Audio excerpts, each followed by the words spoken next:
because the elderly are really susceptible to the coronavirus, they're not watching anyone's kids. They're not doing the daycare they used to get your grandparents and other people to do. So this whole thing has cost my people in such a duress that you're not working. On top of that, you can't get the assistance because it's slow. They don't have enough workers to help us. You can't get assistance because we can't even get people. You have to go to orientation to get assistance. They can't have orientation because you can't have people or what's going on with the corona. So it's really devastating to my people who are hard workers. Our director could tell you we were cited for our quality. We had the best quality and all the promises. Like I said, I never forget him coming and letting us know that U.S. Steel was opening 4 new plants, and my plant closed. So all the things that were said, nothing has come to fruition. My name is Michael Miller. I put 47 years in the steel mill. I got laid off on April 4th. I'm a third generation steelworker. And with that being said, when young people came into my plant, I became their mill dad. I was there long enough to be able to teach them, to be able to be safe, follow the rules, to understand that when we got paid, we got good wages. Wages that these people bought cars, homes, put their kids in better educations. So now, these same people, women, men, are laid off. They're to replace a job, and the skills that they have aren't really transferable out in the world because they're skilled steel workers. If you just go put a job on the line, I'm a steel worker. Unless you're going into another steel plant, those qualities and skills are learned and taught through SOPs and standards. And all of a sudden now they're looking at $10, $15 an hour jobs that only pay a minimum of half of what they used to make. And a lot of these children have issues with medication. The postal service is being, I don't know what the word I could possibly use, but it's scary. I'm at the end of my career, and I'm looking forward to Social Security that we paid into, and I'm trying to use a polite word for the man that's in the White House, doesn't seem to have a plan except to take our Social Security and Medicare. My wife and I are at the point where we earn those rights. We paid into those. You cannot take what is not yours. And for some reason, they think they can. We need you to go in there, and we need Harris to go in there, and we need people like you to take Michigan back. I want my country back. I want the country that you guys, for 8 years, ran this country where people went to sleep at night knowing that they had jobs in the morning. They had security. They had somebody with a plan. And with your plan, I'm with you, Jeff. I'm seriously need for Michigan to carry you, wake up and get out and push the boat. I can't thank you enough for asking me to be here because the fact that we need Michigan. We need you in Washington. We need to take this to the fight. It is a fight. People really need to understand that. Thank you. My name is Tim Petrowski. I'm president Local 1900 out of South Lyon. First off, I'd like to thank you for being here and meeting with us. It means a lot to know what you'll do for labor. At our plant, we are much smaller than Andrea's plant. We only have around, this time last year, we had 250 members. We're down to about 140. So it's, the promise of building manufacturing jobs here in Michigan just hasn't happened. They've been on the steep decline. And as my brother said here, if you can find a job, which there are a few out there, it's $12 an hour, $14 an hour. And for people that have been working 20, 30 years, working hard in the steel mill, they've earned the right to a good union wage. And what we need here in Michigan, and what I believe you can bring to Michigan, Joe, is good paying union jobs. That's what we need, is more good paying union. I work hard every day. I put in 40 to 60 hours a week, every week. And I live a good life. I live a good life. I live a good union life. And, you know, I may not live in $1 million home, but what I do have, I'm proud of. I'm proud to raise my children in a middle-class neighborhood. And there's always steak in the freezer, you know, and that's something that I would like to see more opportunity out here in Michigan. So, again, thank you for being here. Well, thank you all. Look, we talked very briefly, Michael. I come from a town where people lost a lot of jobs, Scranton, Pennsylvania. And then I moved to a town that used to have 6,200 steelworkers. Worth Steel in Claremont, Delaware. It was, that was the town. That was the town. And there's nothing there now. Nothing there. And one of the things that I see happening all the time is that most hardworking folks are not looking for any handouts, they're looking for an opportunity. Just a shot. Just a shot to make it. And the women and men I grew up with busted their neck and were able to live a decent life. My dad used to have an expression. He said, Joey, when he lost his job up in Scranton, moved down and was cleaning boilers in Wilmington, Delaware, where he had been raised as a kid. And then he moved to Scranton when he was in high school. He used to say, Joey, your job's about a lot more than a paycheck. It's about your dignity. It's about respect. It's about being able to your place in the community, about being able to look your kid in the eye and say, honey, it's going to be okay, and mean it. Way before this pandemic that the president let totally out of control, you know, middle-class folks were getting hurt, and people were offshoring jobs. Talks about how we're going to take care of making sure that you know, we created more jobs. That was the promise he made out here. The automobile industry, the steel industry, etc. You know, the issue is, if the American worker gets to have a shot, they're the best competitor in the world. I mean, for real, not a joke. You can compete with anybody given half a shot. And but look what's happened. You know, when we did all those gigantic tax cuts when we got elected, we found ourselves in a position where they were rewarding corporations to move offshore, to send their jobs offshore. And so I have a plan that's called Build Back Better. It's not, but one of the things I announced today, the UAW, is that if you have a government contract, federal government has a lot of control over a lot of things. If you use taxpayers' money and you hire people to build things or make things for the United States, you have to do it with American labor. You have to do it with American business.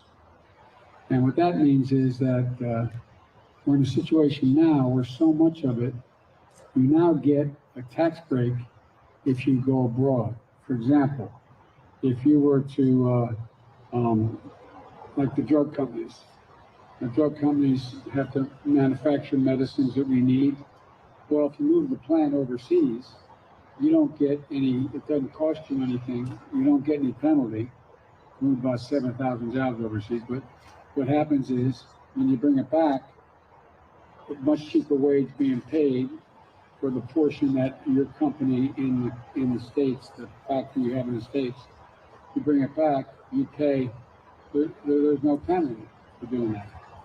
What I'm going to change is make sure that anybody who offshores anything, they're going to pay a 10% surtax on anything they bring back in, so that we got to stop it.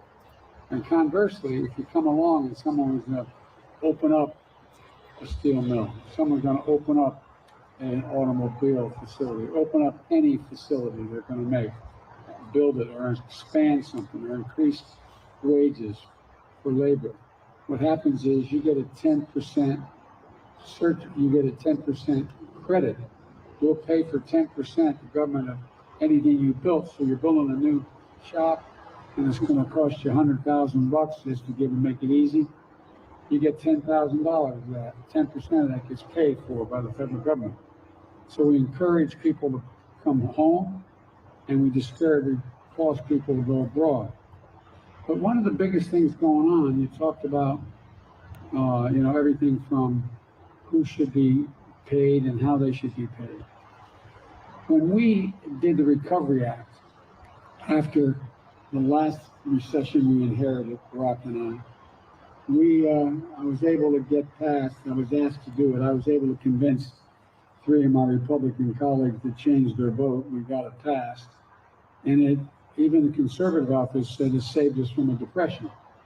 But what we did was we appropriated $800 billion, almost $1 trillion, and we invested it in America to create a significant number of jobs. And we did it in a way, for example, a lot of the states out right now, they're basically going bankrupt. They have to balance their budgets. The reason the founders are smart enough not to say the federal government had to, so it could be a ballast when in fact things are going down. Well, what do? We put an awful lot of money, for example. I was in charge of doing it, and the president gave me the authority to do it. We put $140 billion in the states. So we kept every firefighter, police officer, school teachers, we kept everybody employed so they didn't have to be laid off. So they continue to build. Now, what we should be doing here is we should be making sure that we mean what we say, and we say buy America.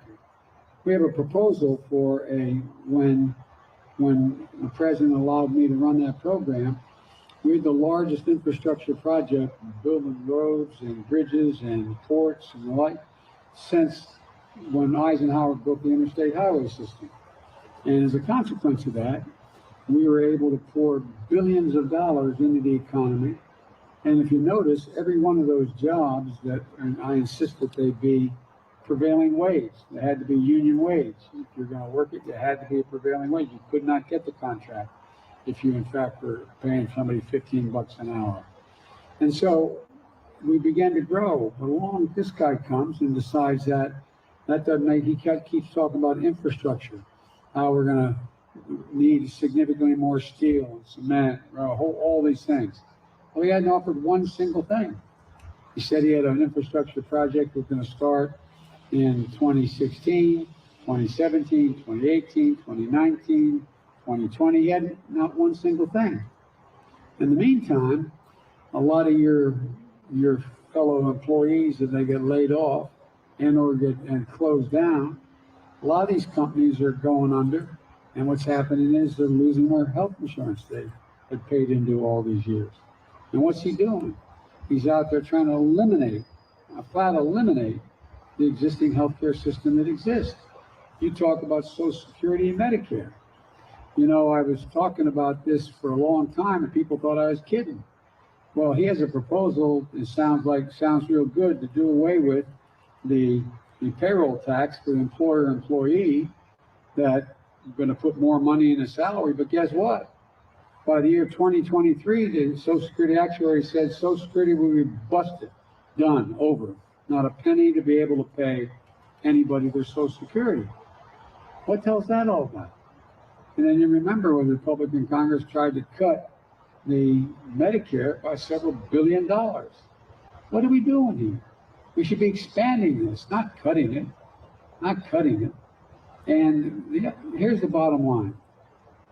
If we insist, which I will, I promise you, and if we can win back the Senate, which I think we will, we're going to be able to get this done. If we insist that, you have to make it in America and build it in America. We're able to do that without violating international trade agreements that exist now. So, for example, all that steel that's going to go into building new facilities, all that steel that's going into, for example, when we in fact, the president has a $600 billion a year budget for things that are going into American-made products, but American-made initiatives. So, for example, lightweight steel and aluminum on the new decks of the aircraft carriers. None of that stuff should be made anywhere else but in the United States of America by American steel, period. Guaranteed, not a single thing. You know, I was in a small steel mill up in Scranton, Pennsylvania, in Archibald, Pennsylvania. They make railings and steps. Well, guess what? that all that aluminum that they're making and all that steel they're doing, it's a small outfit. But what's happening? There's competition from abroad, selling it cheaper, nothing happened. It's going to have to be. Any railing put in an American ship or a building built by the United States of America has to be made in America. And so it's not, it's just simple. These are taxpayers' dollars we're spending. For example, we're in a situation now where, China is in a position where they're trying to become the leading automaker of electric vehicles in the world. Well, guess what? If we in fact make the investments which we're going to make, one of the largest auto fleets in the world is owned by the federal government. We're going to move every one of those vehicles to electric vehicles. We're going to then put 500,000 charging stations along our highways that the IBEW is going to be able to put in. We're going to be in a situation where we're going to literally create over 1 million jobs. Not 15 bucks an hour, but 48 bucks an hour with benefits and growing. Because a lot of you guys busted your neck. A lot of you guys have busted your neck and you work like hell, and you can make anywhere from 75 to 100,000 bucks busting your neck. And you can live a decent life. You can live a decent life. To talk about what happens now, the choices have to be made for, a parent who has a job and has to make a choice now between whether or not they're going to stay home with their kid because the school's closed. They can't because it's remote learning, or go to work. How in God's name can they afford? I was a single dad for 5 years after my wife and daughter were killed. I tell you what, I couldn't, and I was making a decent salary as a U.S. Senator at 30 years old. I was making 42,000 bucks a year. I couldn't afford someone to be full-time taking care of my kids. They were 3 and 4 years old. I couldn't do it. Thank God I had a mom and a dad and a brother and a sister who were able to do it. But most people don't have that. And so we provide, for example, we got all these, look what his tax cut did. I think I have it. Okay. Right now, if you have a capital gain because of an investment in a stock, we should be rewarding work, not just wealth. If you, in fact, were to change the capital gains income to charge it as regular income, like you get paid for like you charge taxes on your income, that would generate another $730 billion in income over 10. If you change the tax rate, it went from 38% to 21. You just send it back to 38%. Down, if you 36% to 28. That's what we started to try to do. But if you went down to 21, you took it just back up to 28, that raises $1.3 trillion. These corporations aren't hiring more people. You know what they're doing with the tax break they got? They're buying back their stock. They're not hiring more people. And CEOs are getting raises, and they're stockholders. They think the only obligation is their stockholders. How about the people who work there? How about the people who work there? We're not even competitive anymore because we're not investing in the future. If we end what they call stepped up basis, if tomorrow somebody dies and their parent was, they had a gain, somebody went out and bought stock and it gained once, it was at $10, and when he dies, it's at $30. If he sold that stock, you'd have to pay a capital gain on that $30 that it went up. But guess what? It's a thing called stepped up basis. If you leave it to your kid, they don't have to pay a single penny other than what it was when you bought the stock. Even though if you had sold it the day before you died, you'd have to pay the capital gains on the gain, like everybody else would have to. That's $440 billion. I'm not going through all of it, but here's the deal, guys. Every single thing I talk about, I pay for by making sure for the first time the wealthy begin to pay what they should be paying. We're not going to punish anybody. No one making under 400,000 bucks, which is more money than I've ever made, is going to have to pay more taxes. But guess what? You have 19 corporations making billions of dollars each. They don't pay a single penny in taxes. Not one penny. Nothing. I mean, if you just tax them You're talking about another, what are we talking about? Another $340 billion. So my point is that we're not punishing anybody, just making sure people start paying their fair share. You bust your neck and you pay at the rate you're supposed to pay, period. It doesn't matter. You don't get any break as a consequence of it. The reason I bothered to mention it, you mentioned about people having to make a choice. We right now, the proposal I have, we can afford to do it by these tax breaks being eliminated over time, is that nobody should have to pay more than 7% of their income for childcare, period. So if you're making $100,000 a year, you don't have to pay more than $7,000. If you're making more, if you're making $100, you don't have to make more than $7. My point is, everybody could afford to have childcare that needed it for young kids who are home, not in school. And look what's going on in schools right now. There's a reason they're not open, because you can't safely open them. And every single expert pointed out that you need to give those schools income to be able to sanitize the schools, make them safe, so kids can in fact be in a position they can go to school and not get COVID.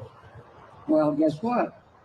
This president refuses, even though the Congress passed it, the Democratic House passed it, refuses to give any money to the states to be able to provide for opening schools. We used to have FEMA, FEMA, for the emergency management. Well, they started off, it used to be a proposal that it was essential, that it was essential that we have schools open. So we started to make sure that if in fact you were open the school, FEMA would pay for the cost of making sure the school was safe, making sure there was separation, making sure there were sanitary means and all the rest. Well, they did that for 2 schools, and the president comes along and says it's not essential. It's not an emergency. So now, guess what's happening? A lot of these schools aren't opening. They're not opening because they don't have the money to sanitize. They don't have the money to put up the plastic barriers. They don't have the money to make sure they provide for the equipment, whether it's a mask or whether it's disinfectant, to make sure there's sanitary conditions in the schools. And we now know, and the president apparently knew for a long time, everybody now knows that, what the air you breathe makes a big difference. If you don't have ventilation in the school, guess what? You increase exponentially the likelihood someone's going to get COVID. The child may not die, but he comes home and the elderly father or mother who has cancer or has a problem, in fact, ends up getting it, they die. And so it just makes no sense. There's so much we can do just by making sure people start to pay a fair share. No one's going to have to pay more. You can be making $1 billion. You don't have to pay more than 39.5% of your income. And you guys pay close to that if you're making $100,000 already. So my point is that it just drives me crazy that the country is going to hell in a handbasket economically and politically and in terms of our health, and we're doing nothing about it. We're not doing a thing about it. But there's answers to these things. This is not about, and what's the president do?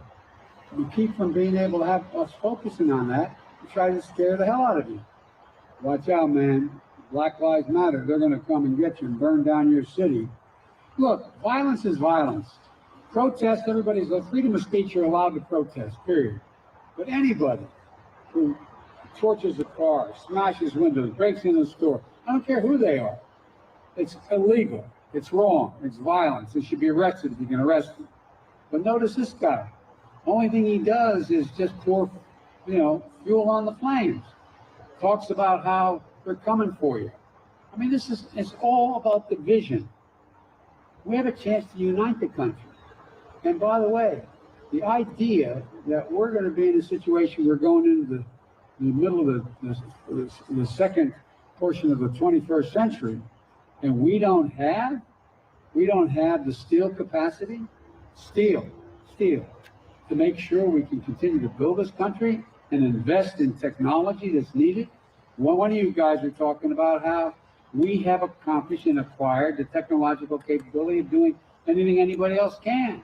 And we can, in many cases, do it well and do it cheaper. But guess what? In China, remember what we did when they started dumping steel?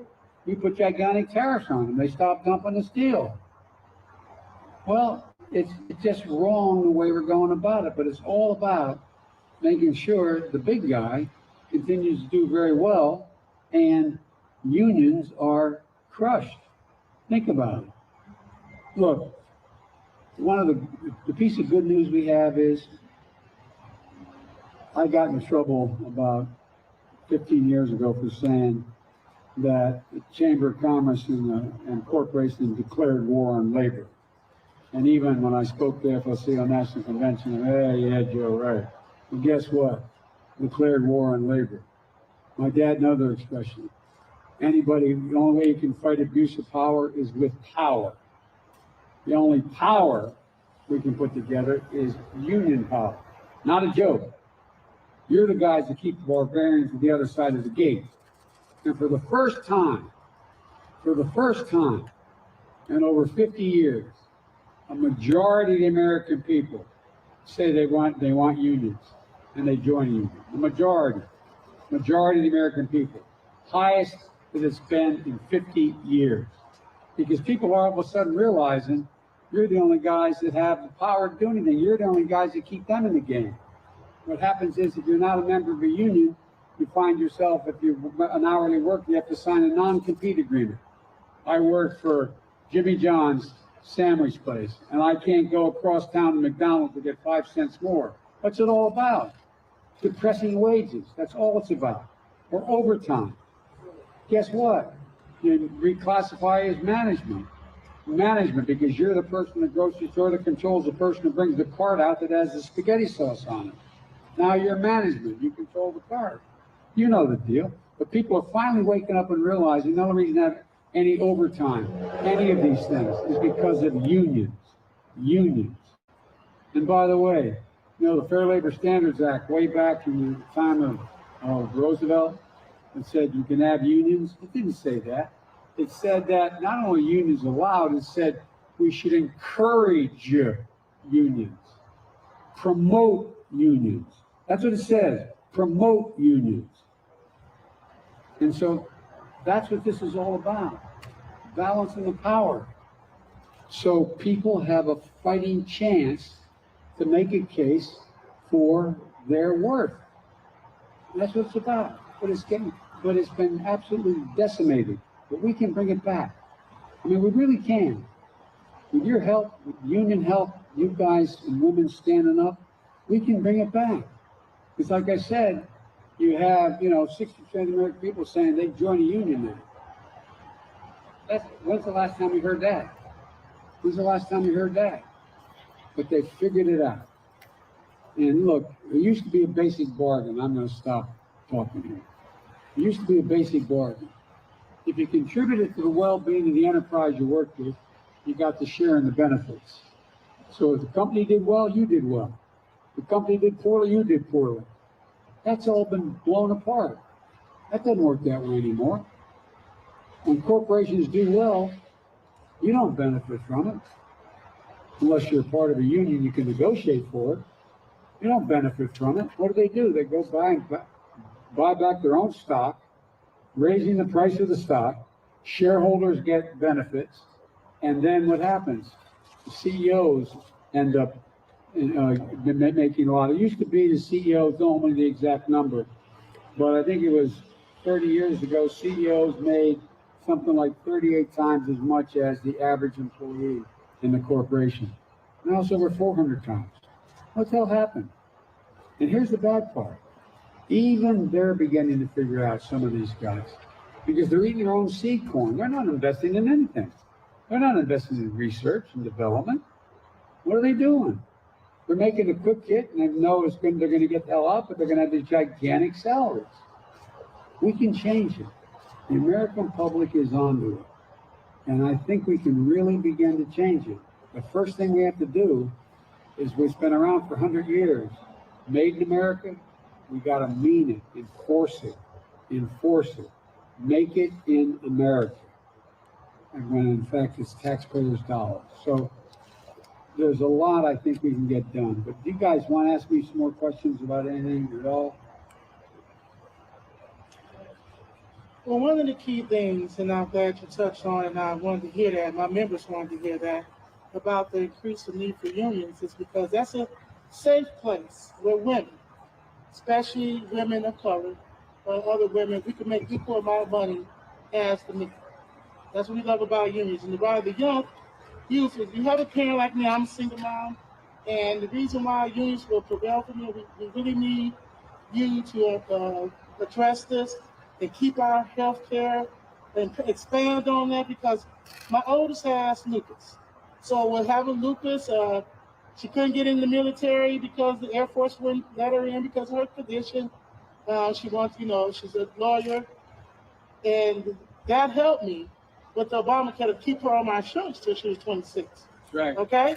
So then my son, he's autistic. And this is very something that people need to understand, and I want you to understand that special education, even if you could go, the kids, if you find a sitter, a babysitter, how do you find sitter for children with special needs?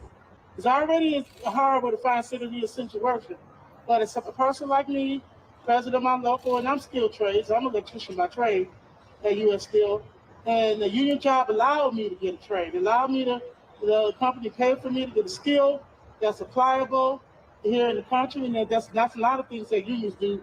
Actually pay for you to go to skill, education to get skill. And then my youngest, just being a college student now at Michigan State University, she can't go to school because of the pandemic. They don't let the undergrads go, the things that she's going through. But all these parents and worker parents that I have and hear from, the question they want from you, and you pretty much answered. The main question was not that you promised, because I'll be honest, my people were really in fear because of promises made that doesn't kept.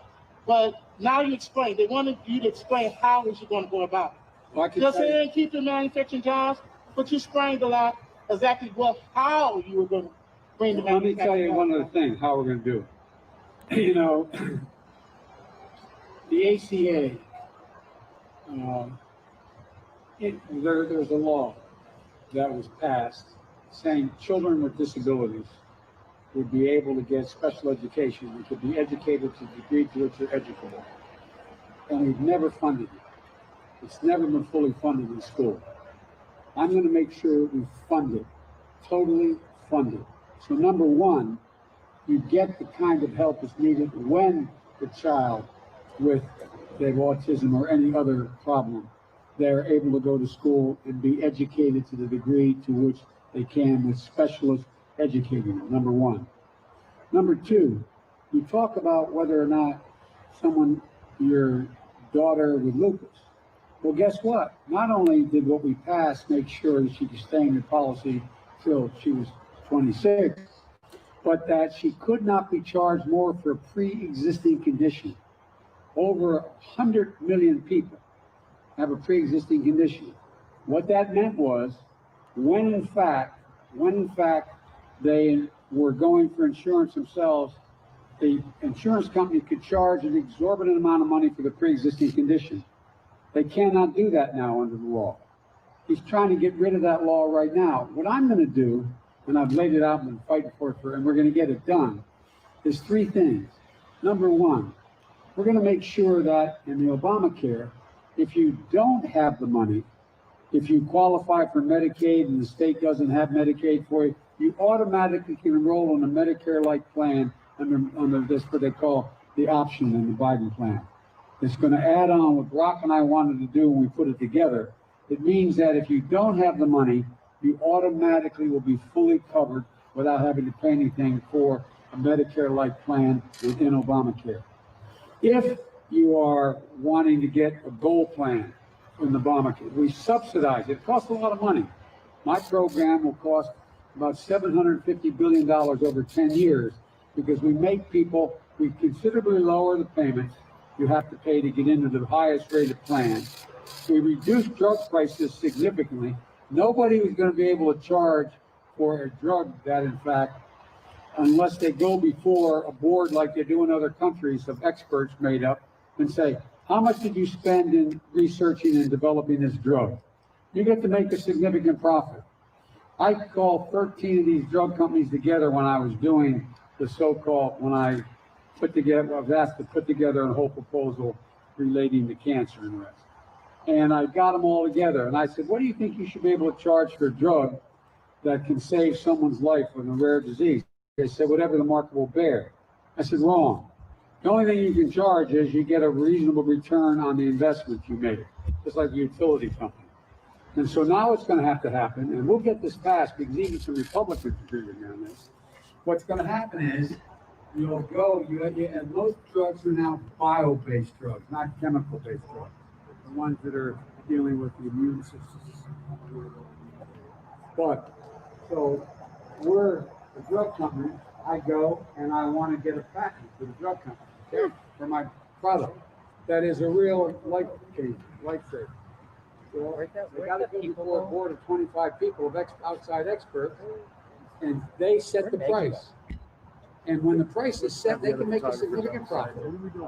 But they can't. We're doing a departure shot, so we'll still need audio. Market is there.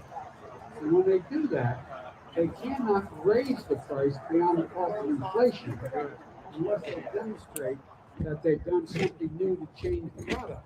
Can you show what happened to all these drugs, the inhalers and the rest? They've raised prices that way.